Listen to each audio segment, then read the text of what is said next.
अकोले तालुक्यातील आदिवासी शेतकऱ्यांना भातधान पिकाची नुकसान भरपाईची रक्कम शासनाने तातडीने शेतकऱ्यांच्या खात्यावर वर्ग करावी अशी मागणी समाजसेवक अनंत घाणे यांनी तहसीलदार यांच्याकडे निवेदन देऊन केली। अकोले तालुक्यातील आदिवासी भागातील आदिवासी शेतकऱ्यांचे भातधान पिकांचे वादळी वारे अवकाळी पावसाने मोठे नुकसान झाले होते। सन 2023-24 मध्ये शासनाच्या निर्णयानुसार पीक विम्यांचे आदिवासी शेतकऱ्यांनी पैसे भरले आहेत। या नुकसान झालेल्या भातधान पिकांचे पीक विमा कंपनीच्या प्रतिनिधीने तहसीलदार व कृषी अधिकारी यांनी पंचनामे केलेले आहेत। त्याचा अहवाल तहसीलदार यांना दिलेला आहे। असे असतानाही अद्यापपर्यंत झालेल्या नुकसान भरपाईची रक्कम शेतकऱ्यांना मिळालेली नाही। त्यामुळे आदिवासी भागातील शेतकरी आर्थिक अडचणीत सापडलेला आहे।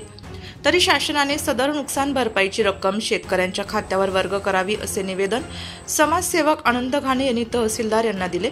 यावेळी त्यांच्या समवेत बाजीराव नारायण संघोर, भरत घाणे, तुकाराम खाडे, रामदास पिचड, सुरेश गभाले, मारुती खाडे, दीपक बागडे,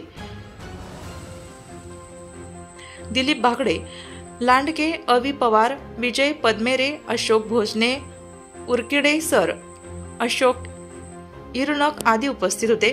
नाशिक लोकशाही न्यूज ब्युरो रिपोर्ट, नाशिक।